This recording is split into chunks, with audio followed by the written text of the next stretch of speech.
The views and opinions expressed in this podcast are those of the individual guests.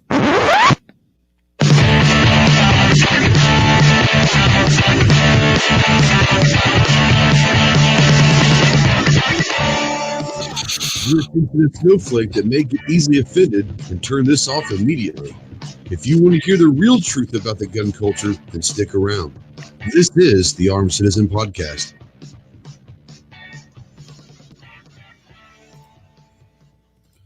What is going on, my Ghost Squad? Welcome to the Armed Citizen Podcast Live. This is episode number 144. If you're joining us live in the chat, say hello. Make sure that you say something. We don't know you're out there unless you do say something, but welcome to the show. Today is Tuesday, June 9th, 2020. And we are in an interesting time, as we all know, in American history with COVID and other things that are happening. But tonight, we're really glad to have someone who is literally in the epicenter of a lot of stuff that's going on right now. One of the best, and I hate to call it a firearms instructor because he's so much more than a firearms instructor. So I want to say he's one of the best, most respected instructors, self-defense instructors in the country. From Minnesota, we've got Todd Fossey from Integrative Defense Strategy. What's up, Todd? Man, that was an awesome intro, bro. I really appreciate that. Man. No, really, because you know how hard it is for me to try to describe that stuff, and I'm ice cold. You go on the podcast and okay, you're on. Tell us everything about yourself, and and you hit the nail on the head, and I appreciate what you said very much. I really appreciate that. Thank you. Well, we're gonna dive in and talk. Great to be here. Stuff. Yeah, man, glad to have you.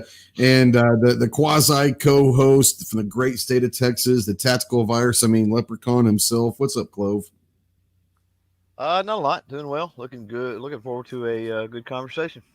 Yeah, it's going to be fun tonight. We're going to have so many different things to talk about with Todd and all that. And if you're out there in the live stream, once again, say hello. We'll let you know. We'll call you out a little bit and say hello to everybody. If you're new to the channel, new to the show, make sure you say hello and where you're from because we don't know that you're out there unless you say something. You can ask any questions and we'll make sure we address them. Tag myself or Clover or Todd, and we'll make sure we try to get those questions asked. Sometimes they go a little bit too fast, but we're going to try to catch all we can. If you're watching a replay or listening in podcast form over at iHeart or Spotify or wherever that you listen to podcasts, utilize that comment section below. If you have questions for myself or Clover or Todd, utilize those comments down below. We'll make sure we get those questions answered. You can obviously call in or text to the Ghost Tactical Hotline at 530-364-4678. And that is presented by our good friends Rod and Shelly Gates at the Gun Cleaners. And if you guys are not aware what the gun cleaners are, great solvent and lube for all your firearm cleaning needs. Make sure you go check them out. They're good friends of ours. They're real people. We've hung out with them. We've shot with them. They're not robots. These are real people. So they're good people as well. So before we move on, let's go ahead and do a quick shout out to everybody that's in the chat right now. And we got Gun Loving Grandpas out there and 223 DMRs out there. Nighthawk, Screaming Skull Saloon. That's one of my favorite names, by the way. Screaming Skull Saloon. That's just a great name. Let's see here. Rich White, the 1% is out there. What's up, Rich? Gizzard Gary. What's up, Gary? My homie Gary over there. And speaking of gun cleaners, Rod and Shelly are out there. They say good evening also. Say hello to the gun cleaners out there. Appreciate you guys, everything you do for us and everything like that. Steven Sheets is out there. What's up, Steven? You got Off the X, my boy Lance, who I shoot with a lot here at home. What's up, Off the X? JMA, Simplified, bro. Fellow Marine. Hope everything's going great out there. Joel Bateman, what's going on, Joel? Let's see here. I'm missing something. Wayne Barnhart's out there. What's up, Wayne? Joel Bateman, how you doing, Joel? And Mr. FNH is out there. Randy Cassin. Man, I'm going to butcher this name, so don't hate me. Randy Casimpa Wiro. Man, I just, you know them, Todd? Because I don't know them, but I don't know. Name. Sorry. Dude, I'm sorry. We've got Stan from SS Pawn out there. What's up, Stan? And Clover's out there as well. So, like I said, if I miss anybody, I apologize. Carolina EDC Reviews is out there. What's up? say hello out there. Like I said, if you have any questions, go ahead and put them in there. You can text them, you can call them in, whatever you like. But what we're going to start with first is, I mentioned before with Todd, and thank you, Todd, because he's got a class going on right off camera in the other room. So he was fortunate enough to jump in. We appreciate you jumping in. I know you got a great staff and all that, but you're in just outside within half an hour of Minneapolis, where the epicenter of the craziness. And how has it been for those out there that really don't know how crazy Minneapolis is right now? Is it changed the way you live your life or going to the store or anything, or how is that right now? Well, the first thing that comes to mind is I literally have friends that live downtown that came to stay with me over that weekend. Wow. Like literally evacuated the city, came out here. They know that we're a safe place for them,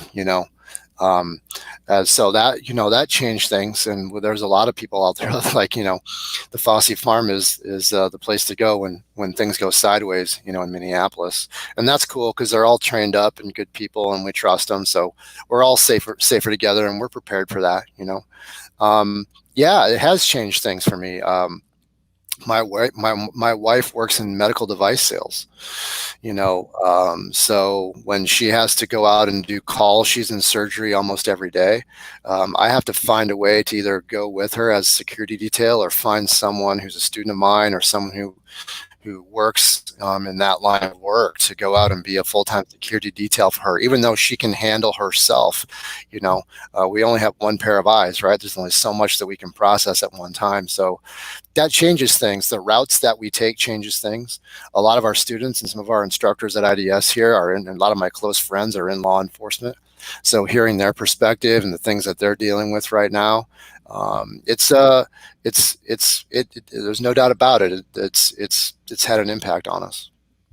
Yeah. And like I said, I'm here in Arkansas and we've had some protests and all that. Nothing really right. There were some riots early on in Little Rock, but it wasn't organized. It was just that first couple of nights, all hell broke loose around the country. Yeah. But, it's interesting because I think that most people, especially in the South, don't think of Minneapolis as being maybe a hotbed for racial tension. Is that something that's new or are we just missing out on? Honestly, I've never even, I have a lot of black friends, man.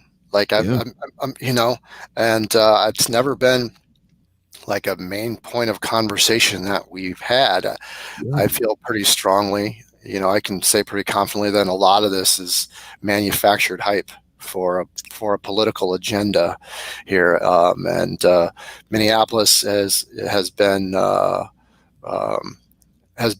place for them to launch that agenda, I think, on more than one occasion. I think there's a lot of reasons for that. Yeah, it's just really strange because you think maybe Chicago, Detroit, other places, but you never really hear Minneapolis being anything like that. But it's interesting. So between COVID and all of this, I'm sure business has been interesting and probably had to change the business plan. And if you guys weren't familiar with IDS, it's Integrative Defense Strategies, and Todd kind of found it as the head guru over there. But with COVID starting, much less what's going on in the last week or two, but with COVID, I know that gun sales were blowing up across the country. So people want to train. How did you adapt to maybe not having in-person training sessions? Yeah. So when COVID first hit and we were all sort of unsure about what it was and what the dangers of it were, of course, we wanted to have a level of empathy and be cautious about, infecting one another. So we started doing classes online, and I know that sounds weird for a lot of people. Like, how can you do firearms classes with Zoom? And with the right training aids, we have modern training aids now that allow us to do an awful lot of training that way. Same if someone has a family member there. When it comes to our weapons-based combatives that we teach an integrated program, right? To us, the firearm is just an extension of everything else. We don't separate the firearm from our hands-free skills or what we call intermediate skills, right? We don't separate those things. So someone has a family member there, there's an awful lot that we can do that way, especially if they've been coming and training with us for a while. And so then, to be completely honest with you, it wasn't long before we decided that the majority of our students here at IDS were low risk, and they're kind of rebellious, and they didn't give a shit. They're like, we want to come into class. We want to train anyway. Shit's going sideways out there. Even before all this rioting happened, the crime rate was going through the roof just because of the loss of income and panic and all that. So I said, yeah, come on in. Fuck it. Let's do it. So we've been training against regulation here for about 5 weeks now. Well, we got a little newcomer that wants to say hello. We've got maybe some of you guys have seen her, our little battle boy. She's 6 weeks old. We just got her Sunday. We picked her up. So she's a sweetheart, beautiful German Shepherd who's going to be running things here pretty soon. I think she's going to be Oh, she's beautiful. Say hi, Zoe. Oh. So, yeah, she went come and say hello. Yeah. So I want to give her back to mommy, and mommy's going to. Good girl. You're in there. So, yeah, she's a sweetheart. But so good for you. One of the things that I love, and we talked about this, is being not a firearm instructor, a self-defense instructor. And the program that you have is the Citizen Defender, and you have a Citizen Defender boot camp. And I love this stuff. And guys, if you're out there, I put links to the website, to his Facebook, and their YouTube channels. Go check those out. But one of you're going to do is the Citizen Defender. And for those out there that may not be familiar with what you guys are doing at IDS, do you want to take a few minutes and explain maybe the Citizen Defender boot camp as well?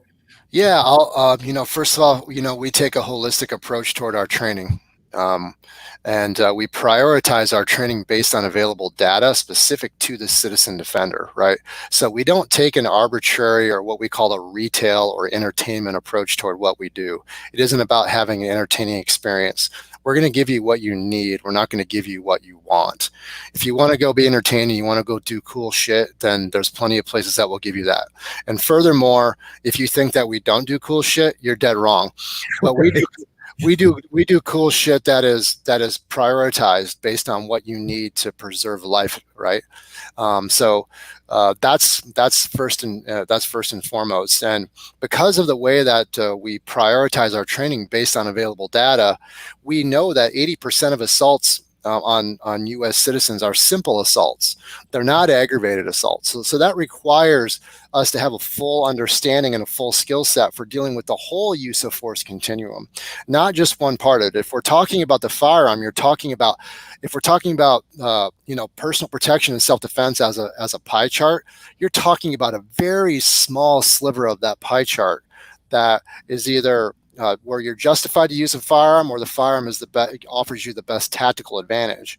Oftentimes in self-defense situation, a firearm does not offer you the best tactical advantage. You have to have other skills to go along with it, right? You know the old saying, if the only tool you have is a hammer, everything looks like a nail. Well, now you're in a simple assault, and all you know how to do is go to that weapon. One, that weapon can be taken away from you a lot more easily than you think that it can.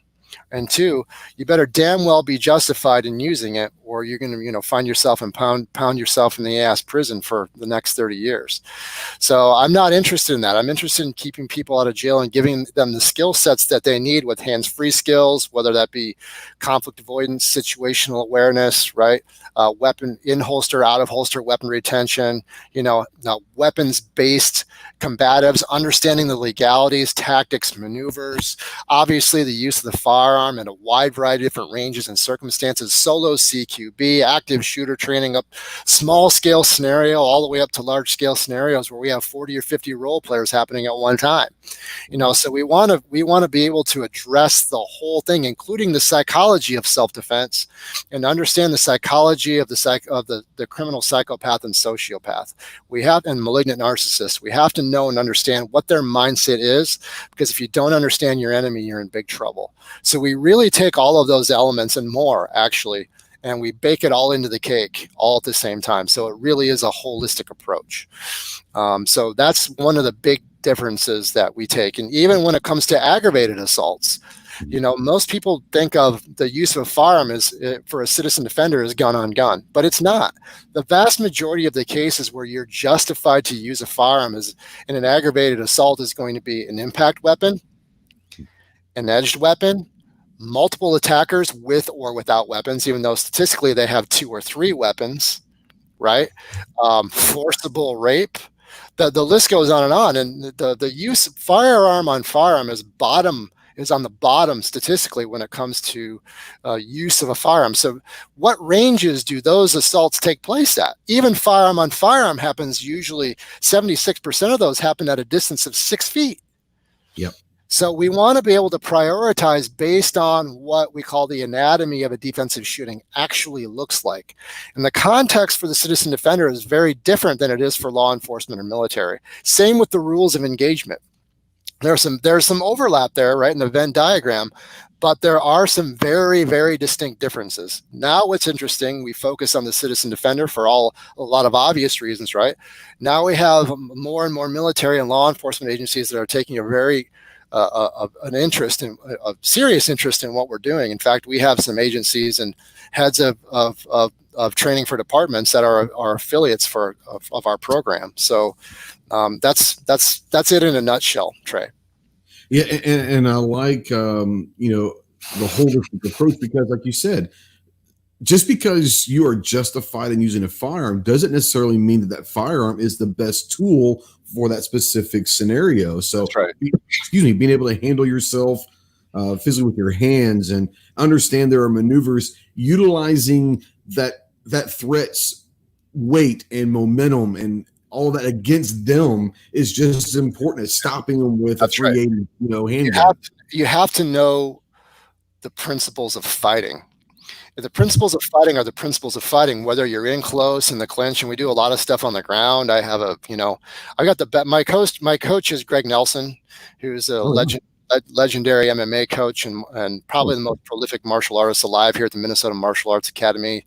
Personal mentor, personal friend of mine. And so we do a lot of work and development together, standing on the ground, weapons-based wrestling, weapons-based grappling, weapons-based wall work, like confined spaces. Like we work all that stuff. And he does a lot of work with SF and works with DevGru with designing curriculums for SF, and so that stuff rubs off on me, and we get together, and then I bring it back to IDS lab and we work it out. It's, we're really interested in really, pushing the paradigm really, to the next level.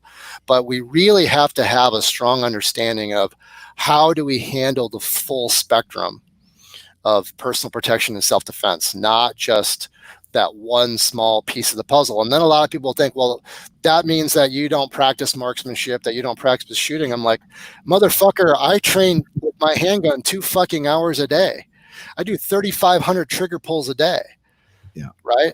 Our students are here all week long. That's the beauty of this program, is it can be done anywhere with modern training aids that don't require us to expend up our ammunition and time and money and expense. And then we use live fire as a means of validating those kinetic skills and confidence that we've been working with the principles of the fight, timing, angles, knowing when to go, knowing how to go. All of those things are far more important than what your single shot draws on from concealment on an 8-inch bullet 21 feet, right? So we want to talk about not being good at a drill, but how can we take those skills and apply them to real life? Well, I'm not interested in teaching people how to be really good at a fucking parlor trick. Or being the most precise competitive shooter. I don't care if my group's like that. I want to hit the silhouette. I want to fucking right, dude. Fucking right. And the more that you practice, the tighter those groupings get, right? So the analogy that I like to use when it comes to, by the way, I have a deep background in neuropsychology, something I forgot to mention. I was a lecturer at medical schools for 15 years on psychoneuroimmunology. I was a high-level performance coach and skill acquisition coach for elite athletes, professional athletes, high-level teams, you name it. I did that for 15 years. So I know the science of how this works. And if you want to, we can get into that a little bit.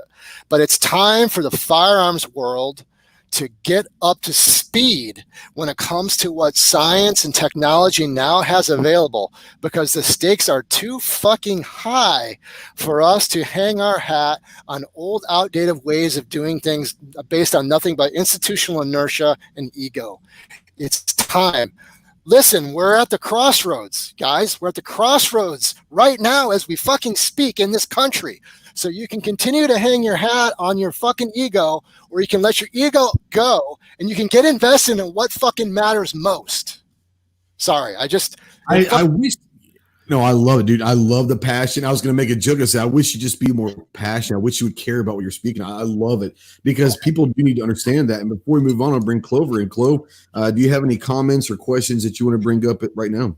Yeah, well, no, the way that Todd, the way that you're explaining everything, and I mean, correct me if I'm wrong, but what I'm hearing is a lot of these things when you're dealing with psyche and psychology and a lot of this other stuff, there's a lot of portions of the training, it sounds like, that one could utilize. That way they're never in that situation. They never Absolutely. even see the pie, right? Absolutely. That's the goal. However, if you are faced with that unthinkable, right? Now you've trained yourself to flip that fucking switch. But you don't just go blind with rage. You flip that switch in a way that is measured and skillful. That requires time and cultivation. I was about to get to a metaphor with how we like to shape people with training over time so they have true unconscious competence, right? It's that the analogy I like to use is that of a sculptor. When you're first forming a sculpture, like you're knocking off all the big chunks and all the big pieces, and then you work your way down to the finer pieces as you sculpt, and then you polish and rinse and repeat. Right? That's how it works. The firearms training world has it all backward because you start with all these fine motor skills that deals with all this precision marksmanship. Listen, marksmanship is the equivalent of figure skating, and fighting with the gun is the equivalent of hockey, man. So try and do a triple toe loop in the middle of a fucking hockey game and tell me how well that's going to fucking work out for you, man. It doesn't matter what kind of fucking stick you have and what percentage of the hockey game is actually shooting. About 10% of the whole fucking game. And guess what? The variables in hockey are very predictable. And if you fucking break a rule in hockey, you're going to the fucking, you're going to the penalty box. You're not going to pound you in the ass prison. You understand what I'm saying? So we have to, people will retain concepts first. They'll retain the broad stroke concepts first. Then they will retain a gross motor skill. Then they will retain a fine motor skill, and then they will retain sensory tactile. But the firearms training industry does it the other way around. They do it in the exact reverse direction. They start with sensory tactile, then fine motor, and those things are not retainable unless you're doing them every single day. So then you go to a 2-week class and they get you all built up and they fan the flames of what's called the Dunning-Kruger effect, where beginners suffer from an illusory superiority, meaning that they think that they're a lot better than they are because they have an ineptitude or inability to recognize their own ineptitude. That's from the fucking textbook.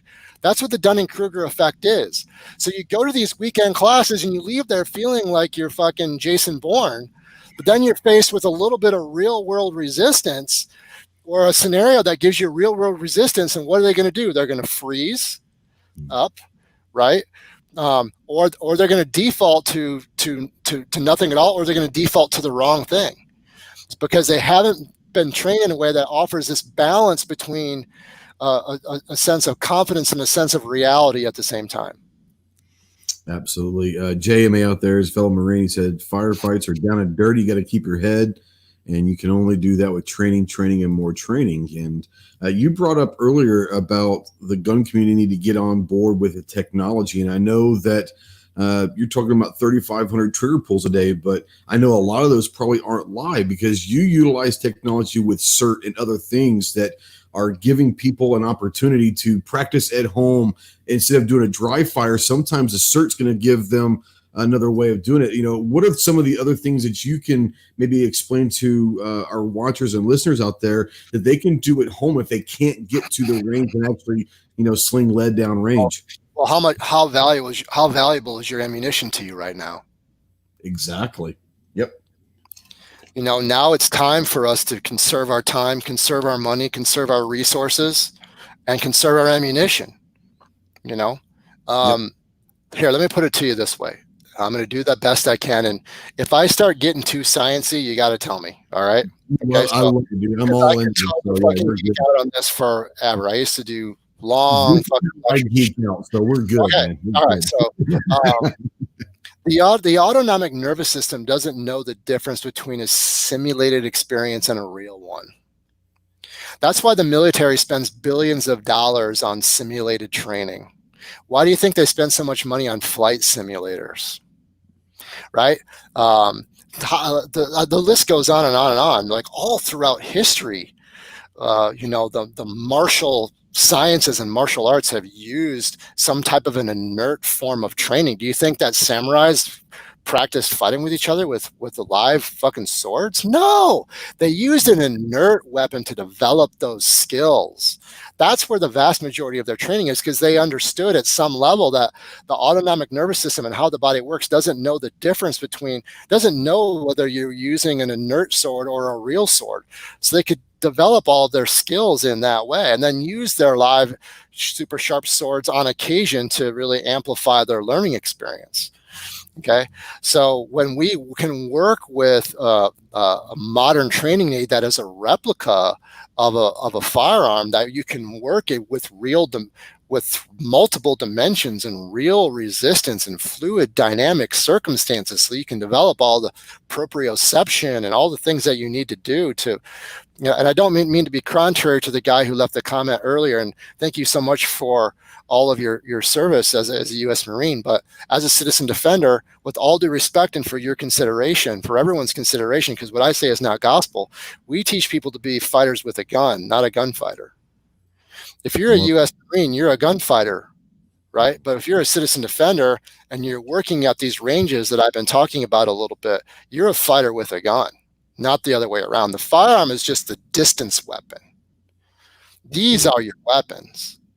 Okay, the firearm just happens to be and the firearm just happens to be the distance, the distance force multiplier that you have. So I don't mean to be contrary or disrespectful at all, but I just wanted to point that out.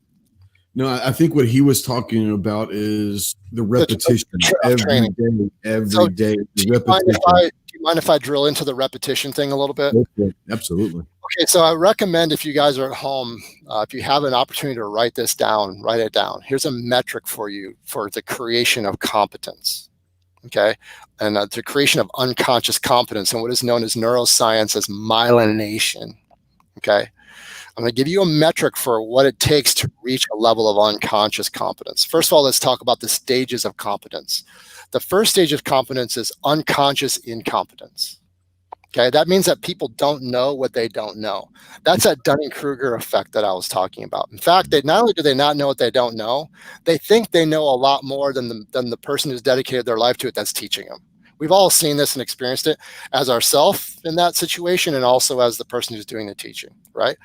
Then we have conscious incompetence. That means that, oh shit, eye-opening moment, I just realized that I don't know what I thought I knew. This is also true for skill acquisition, not just knowledge, all right? Does that make sense?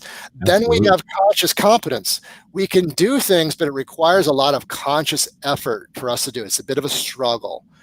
Then we have unconscious competence, where we don't have to think about doing it anymore. It happens, it's second nature to us. It's automatic. And then for me, there's another layer we call the layer of mastery. Mastery even goes beyond that of unconscious competence. Now with mastery, now we can start to improvise. We can begin to improvise those skills like a great jazz musician, right? They never play the song the same way twice.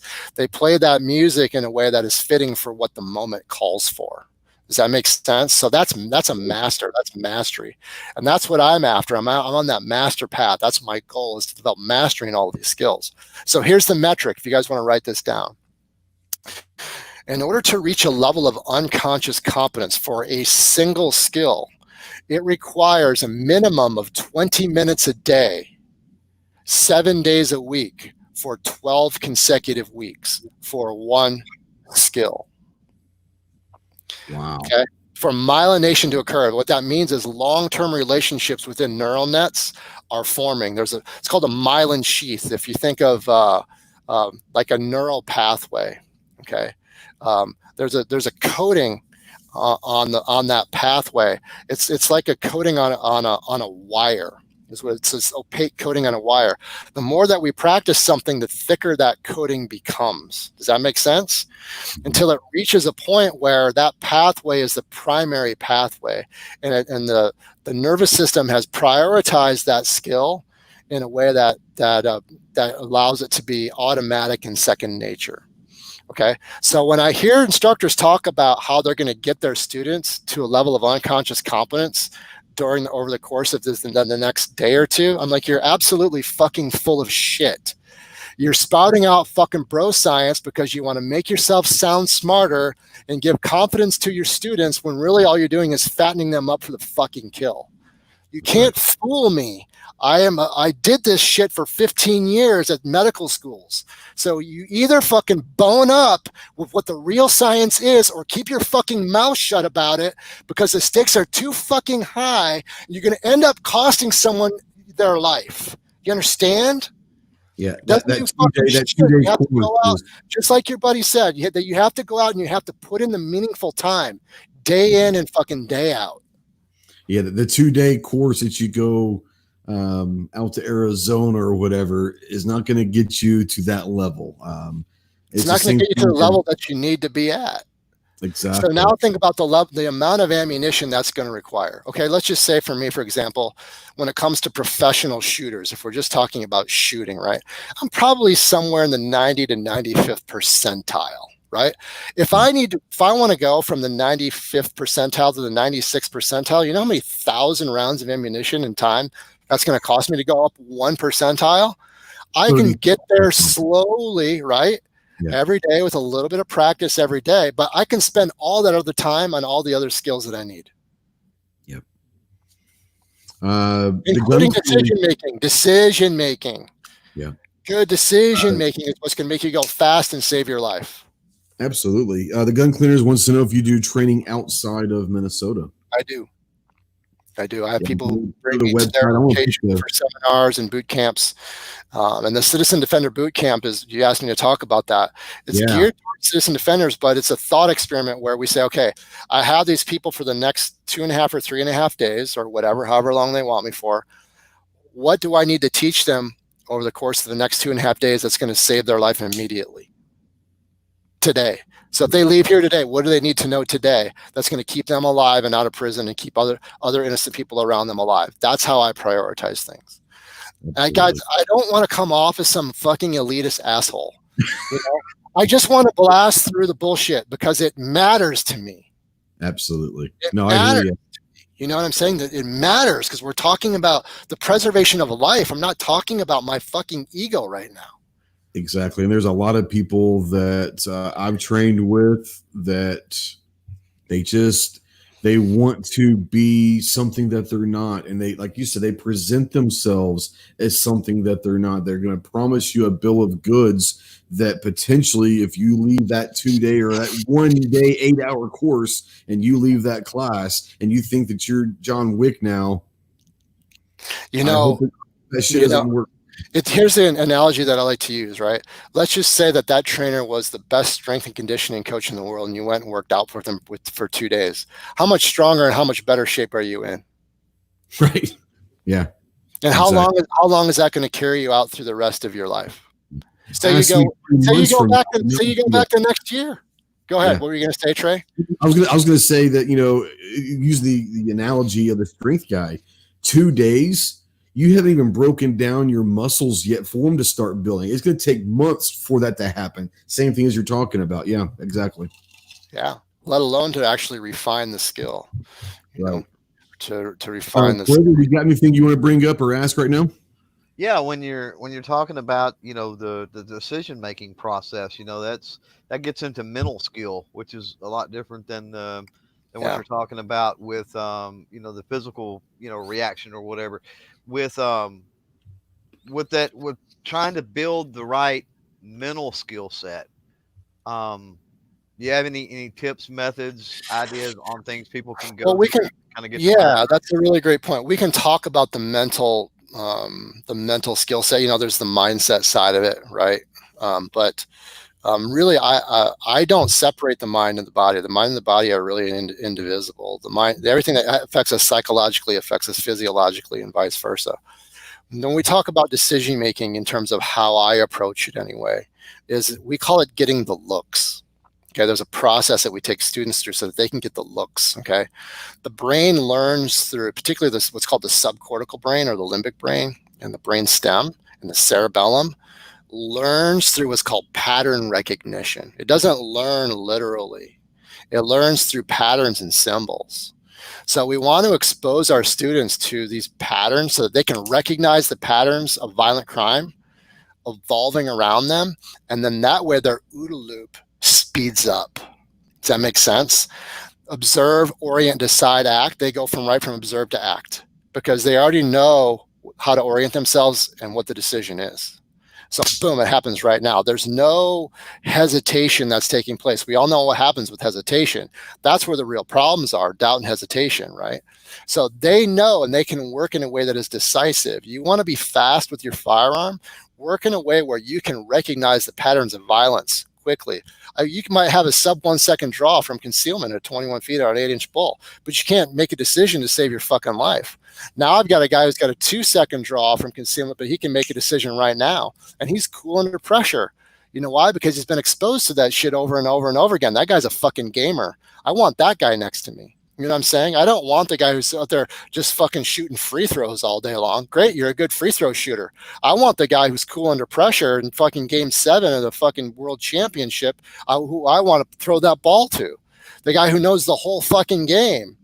I don't want the guy who's just a good fucking set shooter, you know, with no pressure and no fucking, you know, not when he's not cool under the fucking lights.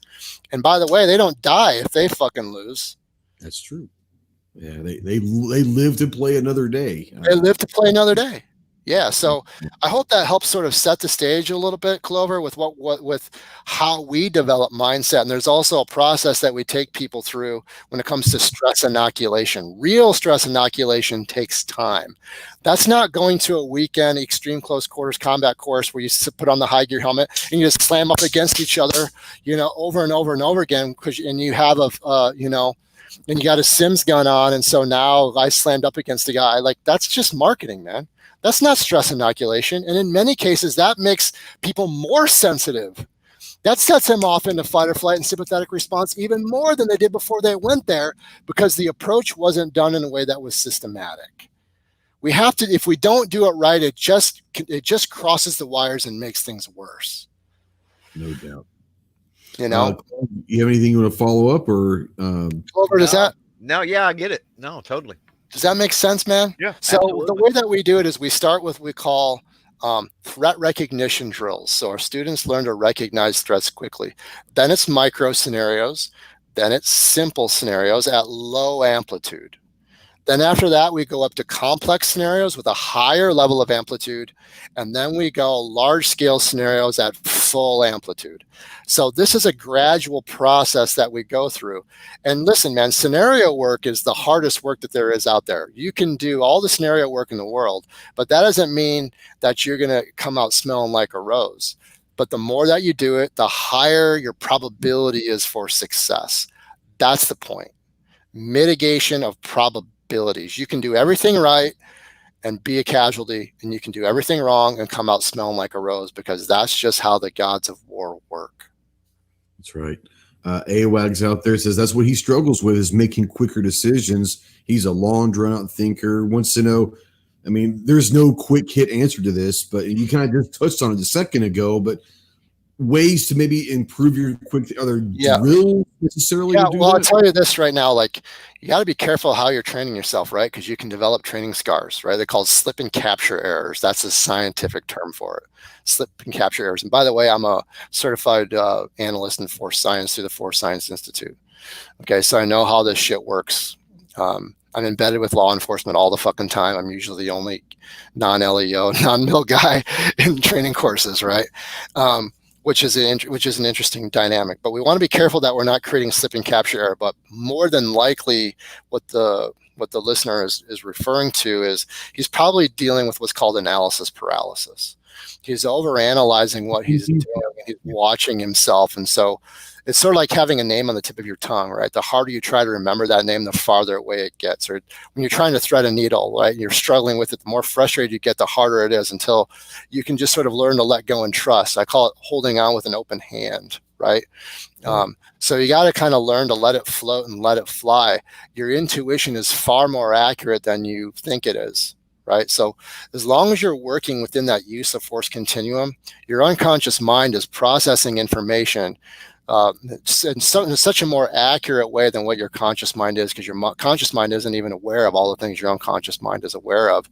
So I would say learn to trust a little bit more, just sort of, off the top of my head, for someone who I've never met or watched. Learn to trust a little bit more, and you'd be surprised at just how accurate those decisions will be. Yeah, trust your own already, built-in knowledge and all of that. Now, you talked earlier about the differences kind of between you're not law enforcement and you're not military. I would imagine that a lot of the people that come to train with you are mostly one or the other, possibly. But explain the differences when you're not coming from a designated military or designated LEO background with your training. Some people may not understand there is dramatic differences sometimes in the tactics and the mindset of training if you're going with the LEO or versus the military. Kind of maybe explain the differences of those and what makes you guys different than those kind of set schedules. So what's the difference in terms of context dictating strategy for a citizen defender versus someone who's law enforcement, someone who's like infantry, or someone who's like SWAT, or someone who's like a patrol officer or security? It's a whole different skill set when you come from those backgrounds versus being a citizen. Yeah, I mean, they're so different. It's almost like I would need to ask you, Trey, like, where would you like me to begin? Like, okay, so honestly, because I'll just go off the top of my head here. All right, so bear with me, right? Because this is super broad, and I'm going to try to kind of narrow it down a little bit and would not spend too much time. Okay, so citizen defenders, right? One, the distances that things take place at. Mm-hmm. The vast majority of those assaults are going to be happening at contact distance, where you're entangled and you're in the clinch. That's why we're so big on weapons-based wrestling and clinch fighting here. We spend shitloads of hours on that stuff, okay? Confined spaces, okay, up against walls and barriers, in transitional spaces during hours of darkness, not in the dark. Military, in the dark. Nods. Law enforcement, in the dark, chasing people in the dark. I always have a weapon-mounted light, but primarily because I like the added weight on the front of my gun. It helps me keep my finger off the front of the trigger guard, and just in case I fucking need it. I don't know if there's any documented case where a citizen defender has used a weapon-mounted light. If I have, I'm wrong, but it's extremely rare. So do I think that citizen defenders should have the skills and understanding of low light, no light? Fuck yeah. Fuck yeah. Fuck yeah. Do I think it should be what they should go to with every fucking live fire class they go to? No, it's a concept that you're going to retain. Retain the concept. I practice low light, no light about once a month. Yep. All right. So we're by ourselves. Yeah. We have family members with us who aren't like us. We got little kids with us. We have family, we have family members with us. We have other people around us in a close environment, in close range and close distance. So the way that we manage our muzzle, all of those things are going to be very different. Our rules of engagement, right? Our job as citizen defenders is not to close and kill. Our job as citizen defenders is not to close and detain. Our job as citizen defenders is to defend ourselves, defend other innocent people if we're justified in doing so. Get the fuck out of there, right? To disengage, get the fuck out of there and become a good witness. That changes the strategy dramatically. And not only that, with the escalation of force, law enforcement and law and military have sort of this presumption of compliance, whereas citizen defenders don't have a presumption of compliance. So if you're giving commands and you're a citizen defender and you go to stage 1 for your weapon, now you've just fucking escalated. That's right. That's why we have a hierarchy that we teach at IDS. We want concealment to be first. It goes concealment, retention, posture, position, escape, submission. If I go to this position, one, I've escalated that situation. I've given away my ace in the hole, right? And two, I don't know what kind of situation I just made a lot worse because I didn't know and understand when and how to stage that weapon. Does that make sense? Absolutely. Law enforcement, fuck yeah, stage that weapon, have that shit ready because you have a presumption of compliance. Same with having your muzzle down range. Your law enforcement military have that fucking muzzle down range. But depending on what jurisdiction you're in, if you're a citizen defender, you have that muzzle down range. Many jurisdictions, you can be charged with an aggravated assault, even if you didn't discharge that weapon. Absolutely. I can go on for days, man. Like the difference. I love it. I got a question for you, because this is a conversation that polarizing within our own community. I had a conversation with a viewer who actually reached out to email. We actually had a talk on the phone because there's so many things can be lost in context through email or through text. So I said, hey, let's talk on the phone. And I had Mike Glover on last week, and part of the discussion we had was carrying without one in the chamber. Okay. Pros, cons, good, bad, whatever. And I basically said, look, if you're going to do that, that's on you. But make sure that you're practicing the draw and you're added that extra rack, that slide. Make sure that you're practicing that. But there are people out there that will say, don't carry unless you're going to carry one in the chamber or whatever. Can I just get your opinion? What do you think about when people come to you as a trainer, say, I want to come and get some training. I want to be a citizen defender, but I'm not comfortable yet carrying one in the chamber. What do you say to those? Well, first off, I want to say this. I'm all about intellectual honesty. And so personal protection is very personal. And there are no absolute answers to contextually dependent questions. That's another big beef I have with the firearms training industry, as these instructors give absolute answers to contextually dependent questions. You can't give a fucking answer, man. Because you don't know what that person's set of circumstances and attributes are. If you can't tailor what you're teaching to that person's needs, then what you are is you're a presenter. You're not a coach. Yep. So understand the difference. I'm very leery of people who give absolute answers to contextually dependent questions. I don't know what that person has to deal with. So if that person feels compelled under their circumstances to not carry with a round in the chamber, that's their choice. That's their life. It's not my life. If I'm here to preach freedom and liberty, then that person has freedom of fucking choice. Follow what I'm saying? Whether it happens on the micro level, whether it happens on the macro level. See what I'm saying? But yes, if someone did choose to carry with a round not in the chamber, they should absolutely practice it. But they should know that under stress, they're probably going to forget. Yep. No matter how many times they practice it. Same with having an external safety, right? A lot of people have a lot of training, they die because they forget, or they have an added fine motor step that they have to use when we're talking about things that happen right fucking now, right? That's the thing that people don't understand. They don't understand how fast these things take place, how rapidly evolving they are, and that the variables are not predictable or repeatable. That's why we want to have an adaptable style of dealing and coping and training people as opposed to maladaptive, which is why I prefer to teach people in a way that is performance-based instead of outcome-based. Performance-based gets the most out of that person.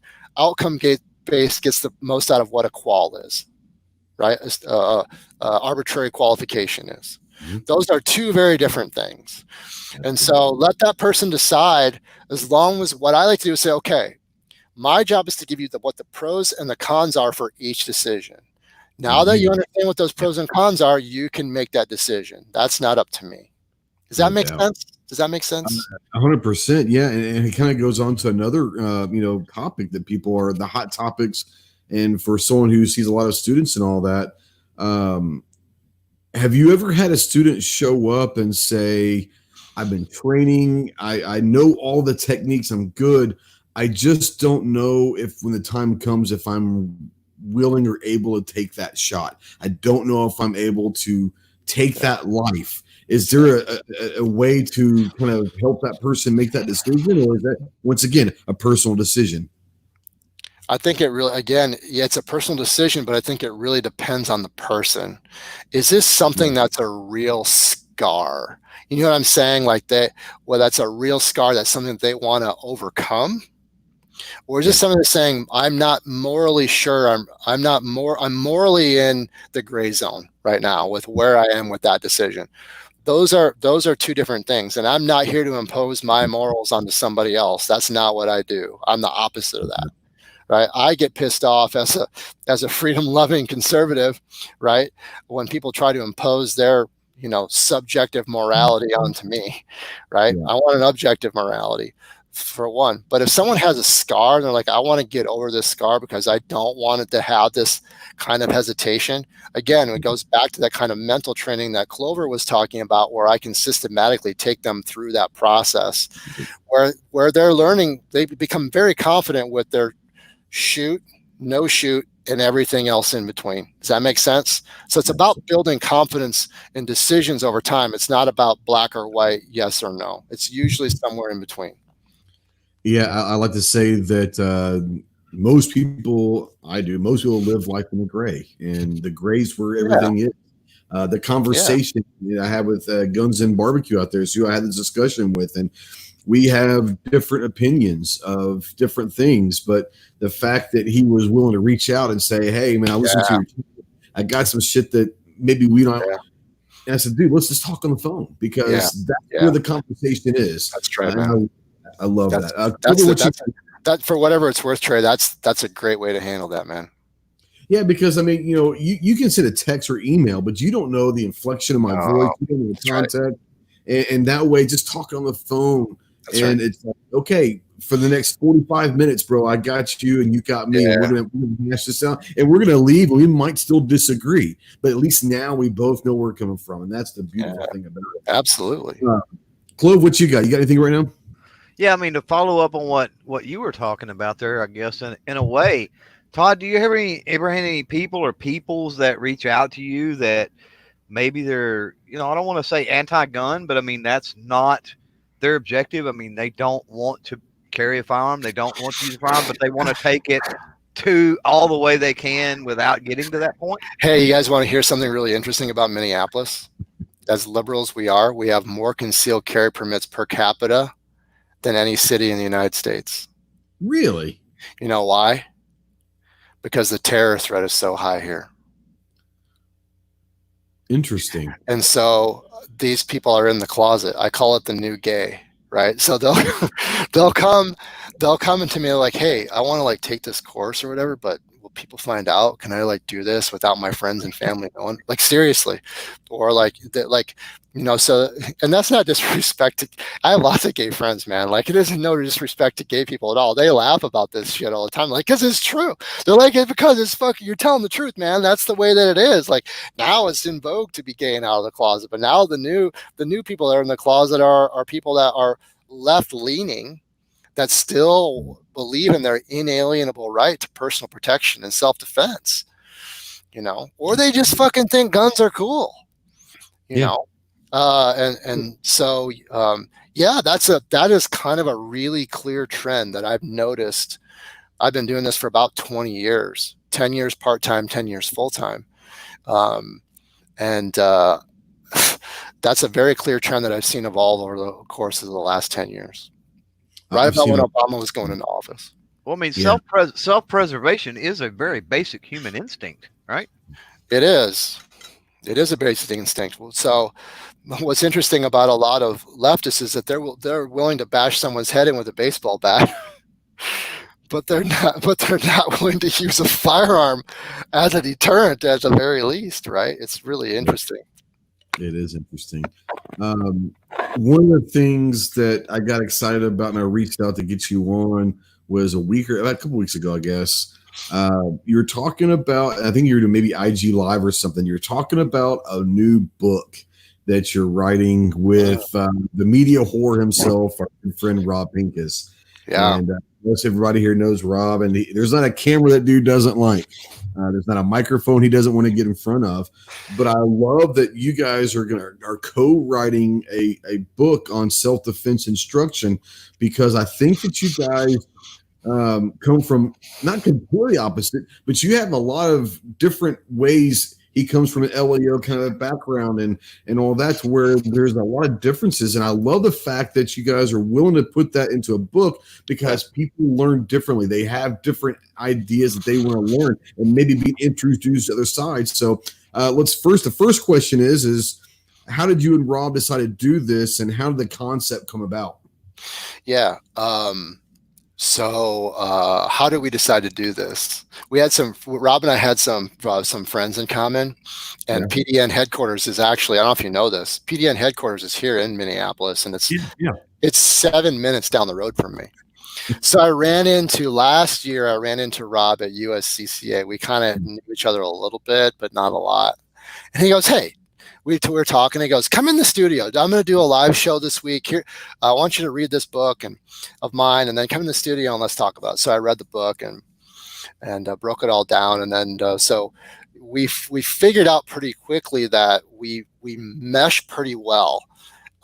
When it comes to training. Doesn't mean that we agree at everything, but the way that we disagree works out really well for us. And then from doing more work together, and then I went on board. I'm a contributor for PDN now, and I don't know if you guys know this, I'm also a contributor for Funker Tactical and Aperture Fight Focus. So you can check out my stuff on Funker and Aperture as well. But after doing some work with PDN, I have some video courses on the PDN website. Rob came to me and said, hey, why don't we co-write this book together? So what it is, it's volume 2 of his book, Counter Ambush. And it'll be an updated version of Counter Ambush. He'd like me to include some updated science, right, and upgrade some of the science in there and bring my perspective and my point of view into it. So I would say probably 70% of it we agree. And then where the portions that we disagree, we'll say, here's the topic, here's Rob's take, here's Todd's take. We agree to disagree in a way that's very disrespectful because we know that's where the evolution and the innovation is going to come from. We're going to ask honest questions, and we're going to let people decide for themselves what they think is going to be best for them and their circumstances. So that's one of the really big points of the book, right? It's like, let's have this sort of these healthy disagreements. Yes. As opposed to being an industry that's constantly eating their own. You know what I'm saying? Oh, yeah. And sometimes I have to be tough in this industry because people just want to destroy me for spouting objective science, right? They just want to come out and destroy me because maybe I'm a threat to the things that they've been teaching. And if they agree with what I've been saying, then they have to admit all the things I've said all these other years are outdated or wrong, right? So instead of doing that, why don't we be objective and say, hey, let's take a look at all the angles here so that people can decide for themselves.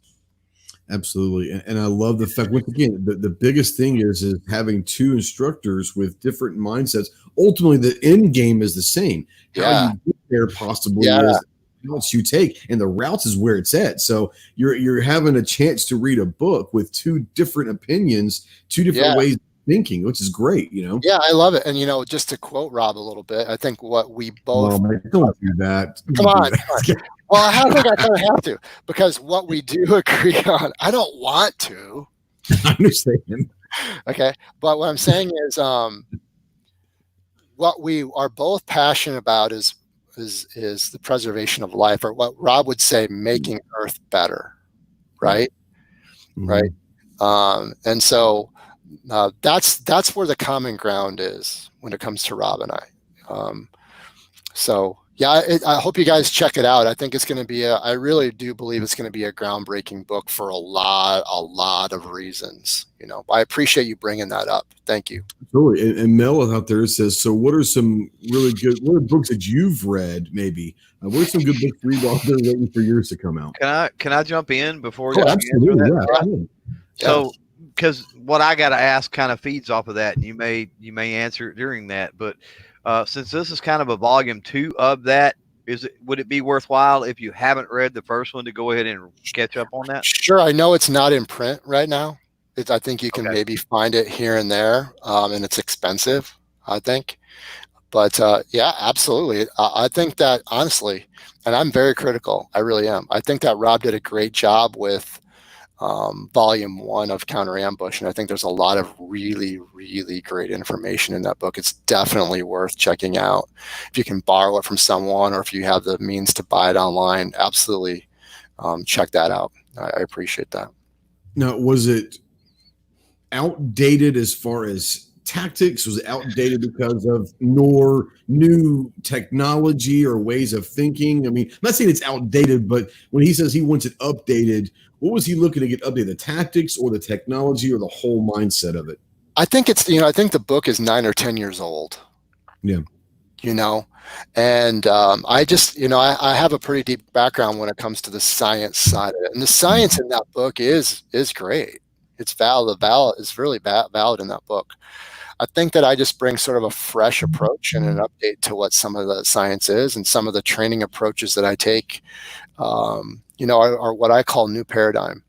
And I really commend Rob as someone who's been around and seen it all, to bring someone on like me who's willing to, sort of bring in some new ideas and embrace those new ideas. Doesn't necessarily mean he's going to promote all of them, but he's going to be supportive of the expression of what those new ideas are. And so that I have a tremendous amount of respect for Rob. Yeah, he doesn't have to do that. He doesn't have to. No, and we give a lot of shit to Rob, and he deserves about 90% of it. Rob does a lot of good things for a lot of people, so he's a good dude. Yeah. Sure. Looking out there wants to know, a good book that he recommends is The Law of Self-Defense by Andrew Branca. What do you think about that one? I think Andrew Branca is awesome. I think that's a great book. It gives people a really great foundation with, what legal precedents are out there, and it gives people a really good framework within to work from. But I want people to understand that there is a difference between education and training. There's a difference between having an intellectual understanding of something versus being trained to respond to it. For me, I say either you're trained or you're untrained. There's nothing in between. Right. Sort of like bodybuilding again. You can read all the books you want on bodybuilding, but that doesn't mean it's going to make your muscles any bigger. Right. You have to get in there, and now you have to apply the information. So that's where it's at, is take that information and apply it. And that's what we try to do here at IDS, is when it comes to the legalities and the decision-making of legalities, that's a part of that progression I was talking about, the decision-making progression. I was talking about, we call it the rules to the game. Are you operating within the rules to the game as a citizen defender? So that's a really great point and a really great book. Yeah. Clove, you got anything right now? I'm on mute. No, I'm good. Okay. There you go. Man of many words. I've done training, obviously, for a long time with military and post-military and all that. But one of the things that I look at, and I tell people when you're going to go look for training, I like to see not only with the resume is whatever. That doesn't really mean. What I like to see is who they trained with. Who do they go to, and who are their inspirations and all that? So for someone like you have a vast background of so many different things. Who are some of the people that have influenced not only you, but your style of teaching, your style of tactics that have become IDS? Who are some of the ones that inspired you? Yeah, I'm really excited to answer that question. First, I want to say this, I'm really careful not to be overly indoctrinated by anybody. Right. I'm really careful about making sure that I can be an independent thinker. And I encourage others to be an independent free thinker as well, and that includes anything that I say. I don't take anything that I say for gospel. I don't take anything that anybody says for gospel. To me, there's only one gospel, right? So I want to be really clear about that. I do the best I can to kind of be an outsider, you know what I'm saying? So that I can look at things objectively, and I don't get caught up with the more traditional approaches toward how things are done. And I remove myself a lot just so I can sit down and be independent when I'm developing curriculums and training methodology based on what the data and what the science is. There's both art and science that's involved to it. So I just want to say that first and foremost. Sure, yeah. My mentor is Greg Nelson. Greg Nelson is one of the most successful MMA coaches of all time, 3 UFC world champions, including Brock Lesnar and Sean Shirk. He's the most well-rounded martial artist alive today. There's no question about it. So just like I said, he's got a deep military training military as well. Mm-hmm. And so he's a mentor to me, who's a person who helps me. He's kind of a big brother to me in this industry. You know what I'm saying? But he also helps me become a better man. Right. You know what I mean? And then he has a very positive influence on me, but he allows me to be me. He allows me to do what I do. And he knows that I have a specialty, and he comes to me for what my specialty is.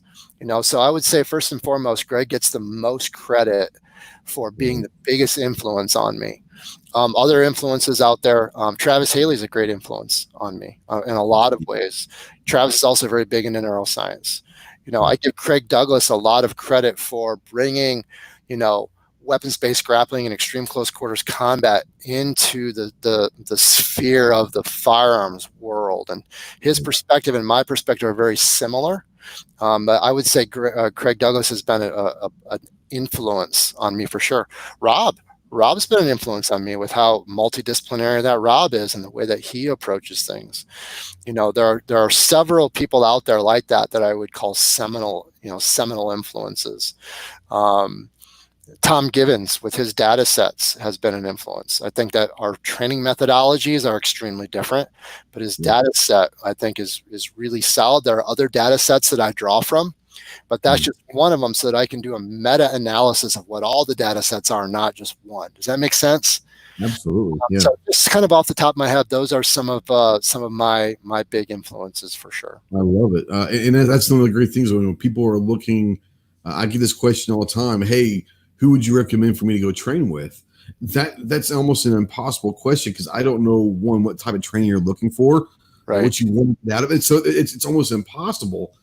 So that's why I kind of ask people to do instruction and trainers that, kind of your background and all that. So people might. Sorry. Sorry, I'm sorry to interrupt you. Kyle DeFore also. Kyle's been a huge influence. Yeah. One of the things I love about training with Kyle, especially the first few times I trained with him, that I really respected and it validated some of my approaches toward teaching was Kyle would teach me something, right? And then he would come up to me and he'd be like, Todd, how's that working out for you, man? I'm like, I don't know, man. He's like, you might be one of those guys that just doesn't work out for. And he'd be like, just remember what works for one person may not work for another person. And I think that the firearms training industry is especially guilty of taking this standardized approach where they view human beings as robots that are all stamped out in this factory, which makes sense if you're coming from a military background. You have to shove a whole bunch of people and you have SOPs, right? Or law enforcement, you have SOPs and you have to have quals to weed people out. Like that all makes sense for military. But when you're talking about citizen defenders, that's not advisable because it's maladaptive, right? We have to be able to adapt to our environment with adaptable principles as opposed to standard operating procedures. Absolutely. Does that make sense? You know what I'm saying? Oh, I love it. I love it. For the viewer out there or someone who's listening in podcasts that are hearing you talk, they're like, oh man, I want to be a citizen defender. And they go to your website and they want to sign up for Citizen Defender Boot Camp. What should they be doing ahead of time? Is there anything they can be doing to prepare for what they're going to get? Or should they just show up and absorb? Yeah. So I have people send me that very question almost every single day. I really do. Because people want to come squared away, right? God bless them. They want to come prepared. They don't want to look bad. You know what I'm saying? They want to come dressed to impress. Fuck yeah. Bring your fucking A game. Do your thing, right? But the most important thing is that you just come and absorb and learn. Yeah. We can scale it to anybody. Mm-hmm. We have two different types of camps. One is an elite camp, which is invite only. That's only like high level professionals, like super elite, 100th percentile in every discipline, right? They do not fuck around. These motherfuckers, right? So we want to provide an opportunity for people that are in that 100th percentile to come together so they have a place, especially if they're instructors, so they have a place where they can go to be challenged and be around people at their level. That's a rare thing for them to just go where they can just go be a student, right? They love that. But then we have the open enrollment camps where people have no training at all to people who are at that elite level. And what's great about it is they all help each other. They all learn from each other. They raise each other up to the highest common denominator, not the lowest common denominator, right? And so that's what's so great about it. So I just tell people, just come and absorb and learn, and we'll set you on your path. We'll meet you where you're at, and you can alter your trajectory as you see fit. So that's the best approach. Being in good shape helps, but we can still scale the level of physical exertion to the individual. And we do, we like elevated heart rates when we train. So we combine some fitness elements in there, battle ropes, slam balls, sleds, and we do all that stuff as we train because we want people to learn how to function within an elevated heart rate because you're probably going to be in the fight. So you need to learn how to, or you're going to have an adrenal dump and you're going to have an elevated heart rate for one reason or another. Yeah, people don't realize, if you're going to try to be that everyday warrior and you're going to carry, you don't realize that it's not sitting at 21 feet shooting a paper target at 1 round every 30 seconds. It's 3 rounds and 2.5 seconds while everything inside's going batshit crazy. If you don't understand that, then maybe you need to look more into that. And that's what a lot of people don't understand and all that. Go ahead. Well, it takes an average. I mean, just to kind of go, can I just do a little breakdown? Is there a hard stop, by the way? Am I taking a long time? No, we've gone 2.5 hours before, so maybe you can go whatever you want to do. Let me just do sort of a brief breakdown here. And by the way, if you guys want to, it's kind of a viral video of mine on Funker Tactical on the odds. It's called something about the odds against the citizen defender, where I do sort of this detailed breakdown of what we call the timeline defense. Okay. While you're talking, I'm going to try to find it and see if I can. Go find it. What would they call you think? It's on Funker Tactical. You'll see me on there. I think it's called something like the odds against the citizen defender or something like that. But I think it has something like 165,000 views or something. But okay, so 86% of defensive shootings happen inside of a distance of 15 feet. Okay. But let's just use the 21 feet right now as a metric because most of us are familiar with that, right? It takes an average person, not an athletic person, 1.47 seconds to traverse a distance of 21 feet. 1.47 seconds. An average concealed carrier, when they know that a beep is coming on a shot timer, it takes them 2 seconds to deliver a hit onto a stationary target. Okay, 75% of successful defensive shootings, the shooter is moving and so is the target, by the way. Okay, so give that a little bit of thought. So think about that. You're already behind the 8 ball. The average concealed carrier is already behind the 8 ball at a distance of 21 feet. Most people don't realize how fast things happen and they wait too long or they're not fast enough, okay, right, because their OODA loop is too slow, okay? So 1.47 seconds it takes for them to traverse that. Average person takes 2 seconds to draw their weapon, okay? Now it takes an average of 4 rounds to stop an average determined aggressor. So that means that you need to be operating with quarter-second splits. Does that make sense? Go to your average indoor gun range and try to practice quarter-second splits, and what happens? You get kicked off the range. Kicked off the range, exactly. Try to bring a target closer than 15 feet. What happens? You're out. You get kicked off the range. Okay? Okay, so we're just scratching the surface here. Okay, now let's move up to 9 feet. 9 feet is the average distance of a defensive shooting. The average distance is 9 feet. So if it takes a person 1.47 seconds to traverse 21 feet, how long do you think it's going to take them to traverse 9 feet? Now they have an edged weapon or an impact weapon. Good for you. You were able to get your handgun out. But now they're getting stabs on you while you're getting hits on them. Okay? 90% of people survive gunshot wounds. 70% of people survive knife attacks. So who has the advantage? The knife. They do. Now let's move up. 76% of shootings inside of 15 feet happen at a distance of 6 feet. And usually, this is interesting, right? They have the drop on you. It's some type of an armed robbery. And the vast majority, the overwhelming majority of successful defensive shootings at 6 feet, the draws, are you ready for this? Are delayed intentionally and obscured. People are feigning compliance waiting for their moment before they make their move. So how fucking helpful is it for you to have a goddamn shot timer next to you to see how fucking fast you can go when the overwhelming majority of defensive shootings are delayed and fucking obscured at 6 feet? How good of a fucking shooter do you need to be at fucking 6 feet? Right. Okay? Exactly. Then know that a third of those are happening at contact distance. You are entangled. You are in the fight. Do you know how to retain at that distance? Under eye and access at that distance. Do you know how to fight your way to that weapon appropriately? Or do you know how to make the proper decision of whether or not this is an aggravated assault or whether this is a simple assault? Now that's under ideal conditions. Now let's say your blood sugar's low. Now it's been a long day at work. Maybe you've had the fucking flu. Maybe your wife just left you that day. Who fucking knows? But it happens when and how you least expect it under the least ideal conditions. Right. So how do you think we're going to prioritize our training when those types of attacks are happening in transitional spaces during hours of darkness? Follow what I'm saying? Not in the dark, but hours of darkness. Hours of darkness, but they happen in illuminated spaces. Right. Right? When and how you least expect it. So how do you think we're going to prioritize our training? I love it.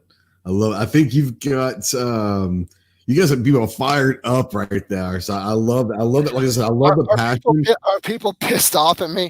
I just want to know about them saving their lives. You know what I'm saying, man? I have to break through. I have to break through. Yeah, this is just, love this guy. Time to start training this shit. You've got people. Once again, you got people that are accustomed to hearing the same robot shit, no matter what magazine, what book, what video. And I'm the same way. I'm the same way. I'm not going to do the world a disservice of not telling it the way it is, man. That's what the data says. And if you watch, if you're like me and you watch like anecdotally, I obsess over watching closed circuit television or, videos on attacks so I can watch anecdotally and see how it compares to the evidence. You can watch for yourself how this shit goes down. Now, here's something for you. Mario says Fossey for president. Oh, fuck no. you and Ventura for the Minnesota ticket or something, Thanks, Mario. I appreciate the vote of confidence, though. Fuck that. Clever, you got anything real quick? No, I'm good on that. I ain't got anything to follow up with. Okay, all right. We got to have a little fun here as we kind of sweep the floor up. Rapid fire questions and all of that. First gun that you personally ever bought? It was an H&R single shot 20 gauge. Nice. Okay. Do you still own it? I do still own it. Awesome. Yes, sir. What is the favorite gun that you have in your collection right now? If you had to pick one, I know it's like picking your favorite child, but if you had to pick one, what would be your favorite? My JP-15. Okay. And NFA aside, money aside, ammo costs aside, everything's good to go. What's the dream gun? JP-15. If you already own it, there you go. I fucking love that thing, man. And some of the upgrades I have on that thing is fucking amazing, man. And JP's right here. I know John Paul. JP's right here in Minneapolis. I don't know if you guys know that. I didn't know that. So you can basically they're right down the road. I know those guys. They're awesome. They're awesome. They have a great product. They have great customer service. I'm not just saying that. Like, I really believe in their philosophy, and their products are fucking awesome, man. There's a lot of great stuff out there. I'm not a gear snob. No, I hear you. I'm not. But I love their shit, man. So last year, Clover? Last year, me, I'm from Texas, but I live in Arkansas. But we went down to Texas, me and Clover and the gun cleaners went over to see and shoot long range with Charlie Melton, who's an old SEAL sniper. And Rod and Shelly love training. They said, let's get Todd down here to Texas. So I think let's do that. Yeah. It'd be cool to get him down there with Charlie even.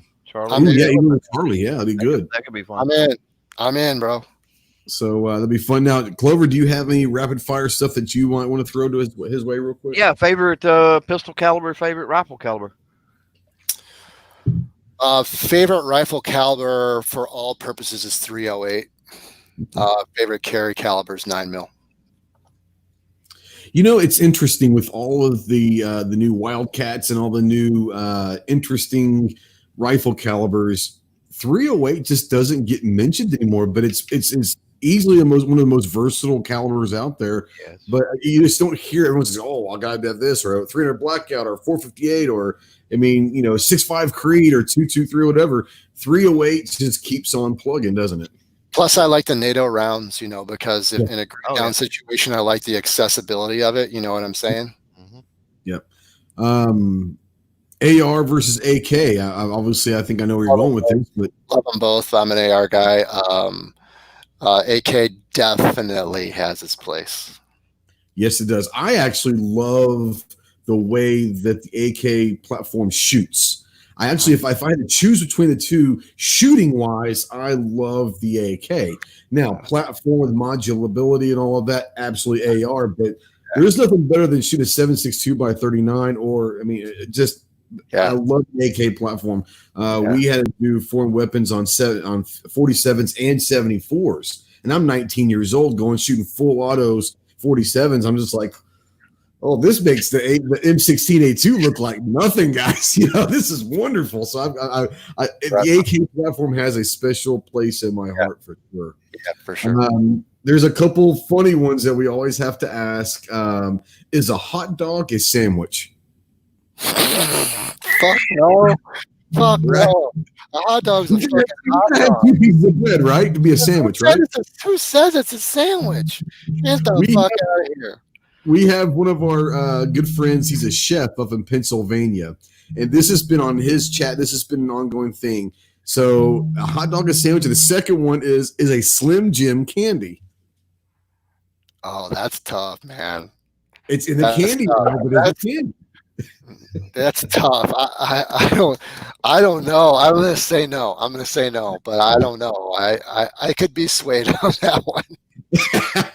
I'm not going to be swayed on the hot dog in a sandwich. I believe you have two pieces of fucking bread to be a sandwich. You think it's a sandwich? No, I do not. No, I think it's done. I think you have to have two separate pieces of bread and all of that. Yeah. So I don't think it's Slim Jim's candy, but it is in the candy aisle and candy section typically. So, but I still don't think it's a candy. But definitely a hot dog is not a sandwich. Yeah. It is. All right. And so the guy out there is a chef, and he's out there, and he says, "I thought this guy knew what he was talking about." So.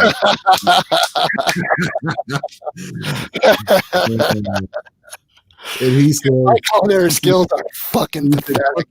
Like, I can't even make a peanut butter fucking sandwich, dude. I don't fucking know, but I do know that it's not a fucking sandwich." Right. I'm going to Rob with the gun cleaner said he tried to call in. I did not hear, but he sure did. I just happened to miss it. Call back real quick. And this is the gun cleaners. He might want to talk to you a little bit about coming down to Texas real quick. But call back in, Rod. I did see that I missed it. It didn't come through. Here we go. All right. I think you got a call. Rod, is that you?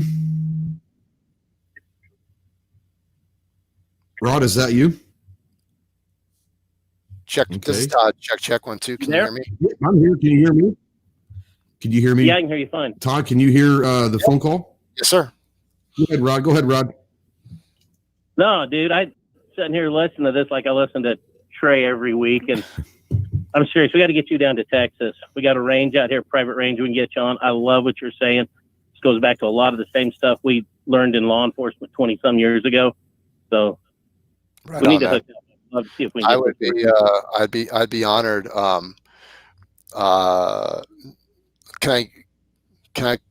How can I get you my phone number? Or how about this? I'll give you my email address, and you can contact me that way. And also you can go to my website, and there's a phone number on my website as well if you want to contact me. But easiest email address for me is Todd@gunclass. Todd@gunclasses.net. And if you have trouble finding me, whatever, just contact Trey. Knows how to reach me as well. We can hook us up that way. And my website for I'm IDS. coming to the class way. I'm coming for it, so I'll be there. Right on. My website for IDS is this. That's great, man. I'm sorry, I missed that. What was that? My website is thisids.com, and we have a contact phone number on the website. And I just put the link out in the chat again for the website, so Okay. go check that out as well. Yeah, thanks. I appreciate that. I'd be honored to come down. All right. Well, all right. I'll get off here. Won't hold you up too much, but thanks a lot, Trey. Thanks, Rob. Appreciate Thank you, buddy. you. We'll talk to you soon. Yeah, the only bad thing about having people call in is I think there's a delay through the stuff. That's what it is. But no, Rod, like I said, Rod's a great guy.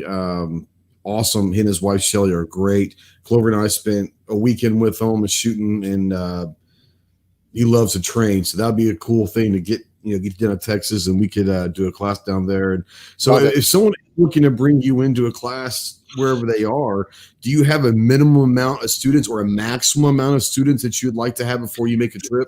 There's different ways that it happens, sometimes people will want to have a small group, so I'll have a flat rate, right? Yeah.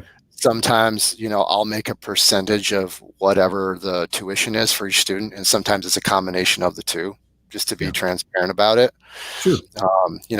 Instructors have a right to make a living too, right? So no, absolutely. Yeah. But so I need people out there thinking, I want to have this guy come down, but I only know 4 guys, and that might not be worthwhile to put a class on for 4 guys if it's 6 hours away. Yeah. I mean, if it were something like that, I would say contact me so that we can kind of work out the business side of it. And I always try to find a way to make it work because I'm passionate about training people. But really the best thing that I recommend is, we hold camps right here at IDS headquarters, and we have fancy ranges that we have access to and shit, like, all kinds of great stuff that we can do, 5-story burn towers and, cool shit that we do. That would be what I would recommend is to come here to HQ, but we do travel around as well. Also, if you don't mind me saying, we do have an affiliate program for anyone who's interested in becoming an instructor in this way. We have about 40 affiliates across North America, Canada, and the US, and we certify instructors, 7 different levels of certification on this type of training. And if any of you are interested in that, contact me and I can put you in touch with our director of affiliates, and he can answer all of your questions and get you started down that path if you're interested in that. That's awesome. I know that there's a lot of people out there that are good instructors, and I do a lot of training locally here in Arkansas, really quality instructors. They're not big names, but they're looking to maybe increase that environment. That might be something that you're looking for. Well, we have a lot of firearms instructors that are really interested in how we integrate the hands-free skills. Absolutely. And then the other way around, we have a lot of martial arts schools that are interested in integrating the firearm side of things, right? And then we have people that do and teach both. They're interested, how can I integrate these things together? So it's really starting to catch on in a pretty meaningful way. So we're super excited about that. That's awesome. Clover, do you have any last minute questions for Todd? No, I think I'm good. It was a good conversation. Enjoyed it. It was a great conversation, and thanks for coming on. I want to give you a few minutes to absolutely welcome. You're welcome anytime. We don't have to talk about. If you want to just join in the conversations, you're more than welcome to join anytime you want. Thanks, man. I really appreciate that. I like to give everybody a couple of minutes there towards the end to kind of plug, and I'll be spamming them with the websites and all that. But talk about anything that you want to plug, whether it's a book or Instagram or whatever it is that you're working on. If you have anything you want to plug right now, go for it. Thanks. I really appreciate that. First of all, Trey, honest to God, thanks for having me on. And thanks for being so open-minded. Thanks for everyone that's listening. I want everyone to know, again, I'm putting these things forward for everyone's consideration. I'm a work in progress. This way of forward thinking is a work in progress, but we've got a pretty good handle on it, So first of all, I'm very, very grateful. Thank you, Rob, for hooking us up. That means a lot. we're putting more our Facebook. Please check us out on Facebook. That's where really a lot of our following is on our Facebook page, Integrative Defense Strategies on Facebook. Send me a friend request. I'm getting close to maxing out, but I still have a little space left. I put out a lot of my stuff on my personal page too, in terms of information and training and philosophy there. We make a lot of videos. Well, we have a whole video production department at IDS, and so we produce a lot of videos, educational training stuff. We're just now starting to put more time into our YouTube channel, and God damn it, would not be honored if your audience would subscribe to us on YouTube and start following us on YouTube. You're going to start seeing a lot more consumable content from us. So far, it's been promotional because we need to let the public know kind of what we were about before we start drilling into consumable content. But you'll start seeing more consumable content from us very soon. So I'd be honored if you checked us out, subscribe to us on Facebook as well. Also, I'm on Instagram just as myself as Todd Fossey, and I'm on TikTok now. Just a few videos on TikTok as well. So TikTok, this whole TikTok thing is weird. Not for you. I'm just getting used to it as well. Me too. Me too. And then, PDN, of course, I'm a regular contributor on PDN. I have online courses on PDN. I've got a couple of really good ones on the ground, weapons-based grappling and weapons-based wall work on PDN, so you can check that out. Those are really great and important courses. And then, of course, Funker Tactical, regular contributor on Funker Tactical as well. Check out my playlist and my videos on Funker Tactical and Aperture Fight Focused as well. And then the book that's coming out, of course, I'd be honored if you guys would check out that book and come and train with us, guys. That's where I want to go next and if you're not training with me, go train somewhere. Like I said, we're at the crossroads and it's time for us to really up our game. This shit is serious. I really believe that we're in the early stages of a civil war and maybe even a cultural collapse. So we need to be prepared for eventualities and probabilities that are coming our way. Support one another. Stop cutting each other's throats and we need to stop eating our own. We need to come together for one common cause, and that is life, liberty, and the pursuit of happiness.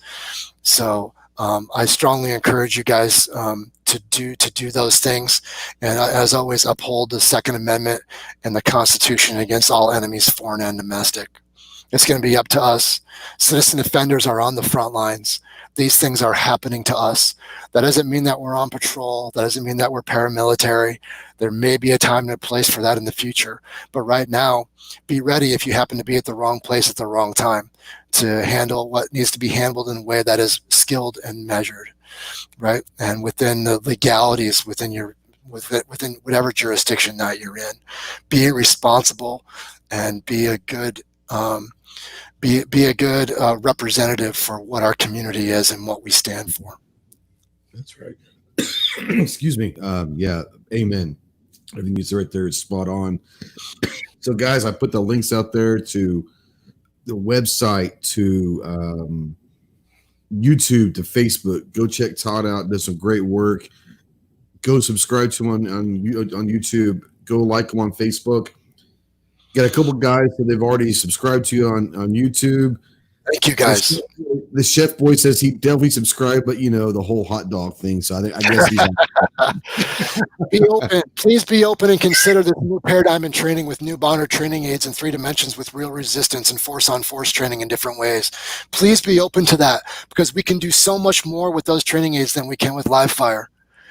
Right? Yeah. We believe that live fire complements the new training aids, not the other way around. So please be open to that because now's the time for that change. I love force on force stuff, and I don't think a lot of people. I think people get scared. Honestly, they say, I don't know if I'm going to like this. They may not be into the whole physical. They might not know how to use their hands. They don't know how to get people off. So, but that's the whole point. That's what you need to be able to do. 6 feet is 6 feet, like you said, and it's a lot of shit can go on in 6 feet. So, Todd, thank you so much. Thanks to everybody who's watched this live. The chat was wonderful. Stay out there, stay vigilant, get training. be that warrior, be that citizen defender. If you're watching live, thank you guys so much. If you're watching a replay or listening in podcast, thank you so much. Go check out Todd and all of his work. Get up there to train with him up to Minneapolis. And if you can't make it to Minneapolis, contact him. See if you can get him to come to you. But this is next level, next generation training. It's going to force you to open your mind up to things that you may not be comfortable with. And that's okay, because when you're not comfortable, it means you're learning. That's so the point. Work outside your comfort zone. That's where adaptation takes place. That's the point. Absolutely. So thank you, Todd. Like I said, man, you're welcome anytime, brother. Anytime you want to come on. I'm not going to come ask you because I'll be a douchebag. But anytime about this, anytime you guys want to have me on, I'll be here. Right on, bro. Thanks to Clover as well. And, for all that you do, Clove, and I appreciate it. Clover is one of my best friends, and he has his own podcast and all that. But what I love about Clover is he puts his ego aside when I have a guest like you, and he takes a back seat. So thank you for all that you do, Clover. I appreciate all that you do. And like I said, guys, get out there, be that warrior, the everyday warrior, be the citizen defender, get some training, both mind and body, and you guys are going to be all right. Thank you for listening and watching the Armed Citizen Podcast. Semper Fidelis.